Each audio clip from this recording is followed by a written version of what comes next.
ఓం శ్రీమాత్రే నమః.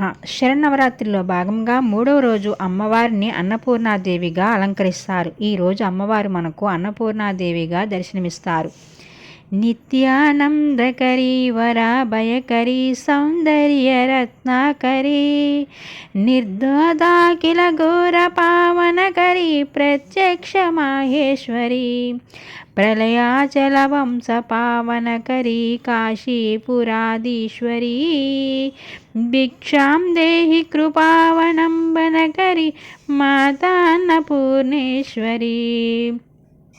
అన్నమును ప్రసాదించే మాతృమూర్తి అన్నపూర్ణాదేవి. ఆహారం లేనిదే జీవులకు మనుగడ లేదు. సకల ప్రాణికోటికి జీవనాధారం అన్నం. అందుకే అన్నము అన్నపూర్ణాదేవి ప్రసాదం. అందుకే ఈ తల్లిని సృష్టికి పోషకరాలుగా మనం ఈ రోజును కొలుస్తాము. ఆది భిక్షువైన పరమేశ్వరుడికి సైతం భిక్ష పెట్టిన తల్లి కనుక ఈ తల్లిని స్మరించుకోవడం వల్ల అన్నానికి లోటు ఉండదు. అలాగే మేధాశక్తి వృద్ధి చెందడంతో పాటు మధుర భాషణము, సమయస్ఫూర్తి, బుద్ధి, వాక్శుద్ధి, ఐశ్వర్యము, సంపద ప్రసాదిస్తుందని భక్తుల ప్రగాఢ విశ్వాసం. అమ్మవారు చందమామల గుండ్రని ముఖం కలిగి ఒక చేతిలో అక్షయపాత్రతో మరో చేతిలో గరిట పట్టుకొని అమ్మ సకల జీవుల ఆకలి దప్పికలను తీరుస్తారు. అమ్మవారు ధరించిన అక్షయపాత్ర సకల శుభాలకు నెలవు. ఈరోజు అమ్మవారిని పూజించడం వల్ల అమ్మవారి ఆశీస్సులు పుష్కలంగా లభిస్తాయి. పురాణాల ప్రకారం ఒకప్పుడు పార్వతీదేవితో పరమశివుడు ప్రపంచంలో ఆహారంతో పాటు అన్నీ మాయే అని అంటారు. అందరి ఆకలి తీర్చే అమ్మైన పార్వతీదేవికి శివుడు మాటలు నచ్చక ఒక్కసారిగా అదృశ్యమవుతారు. దానితో లోకాలు తల్లడిల్లి ఆహారం దొరకక ప్రజలు అల్లాడిపోతారు. అప్పుడు దేవతలు సైతం అమ్మ వేడుకోగా ప్రజలు కష్టాలను చూడలేని జగన్మాత తిరిగి ప్రత్యక్షమై అందరి ఆకలి తీరుస్తుంది. ఆఖరికి ఆహారం యొక్క ప్రాముఖ్యతను గుర్తించిన పరమశివుడు తాను పలికిన మాటలను వెనక్కి తీసుకొని భిక్షపాత్రను పట్టుకొని పార్వతీదేవి వద్దకు వెళ్ళి ఆహారాన్ని అడిగినట్లు చెబుతారు. అప్పటి నుండి అన్నపూర్ణాదేవిగా కాశీలో నేటికి భక్తుల ఆకలి తీరుస్తున్నారు అని ప్రగాఢ విశ్వాసం. అన్నపూర్ణాదేవి యొక్క విశిష్టను తెలుపుతూ ఇంకొక కథ కూడా ప్రచారంలో ఉంది.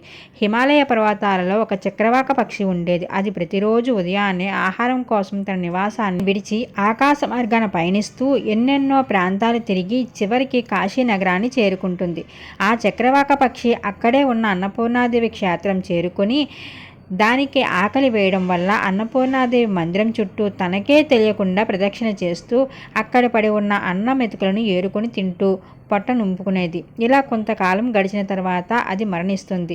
ఆ చక్రవాక పక్షి ఇతర పక్షుల్లాగా నరకం కాకుండా నేరుగా స్వర్గానికి చేరుకుని 2 కల్పాల పాటు స్వర్గ సుఖాలను అనుభవించి ఆ తర్వాత భూలోకంలో ఒక రాజుగారి ఇంట మగ శిశువుగా జన్మిస్తుంది. ఆ శిశువునకు బృహద్రథుడు అనే పేరు పెట్టారు. అతడు పెరిగి పెద్దవాడై ఆ రాజ్యానికి రాజై ఆ రాజ్యంలో ధర్మబద్ధంగా పరిపాలించేవాడు. ప్రతిరోజు అన్నపూర్ణాదేవిని పూజించేవాడు.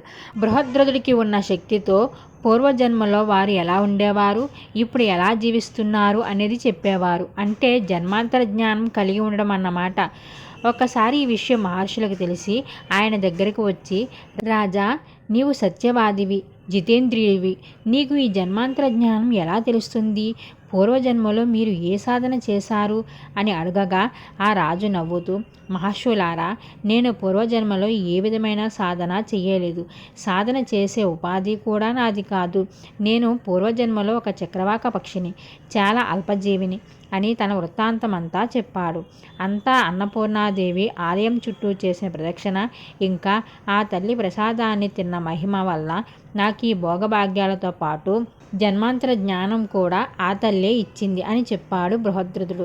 కాశీ అన్నపూర్ణ విశ్వేశ్వర స్వామి ఆలయ ప్రదక్షిణ, దర్శన, నమస్కారాలు ఎంత విలువైనవి అనేది ఈ కథ వల్ల మనకు తెలుస్తుంది. ఈ జగత్తంతా అన్నపూర్ణాదేవి లీలా విలాసమే.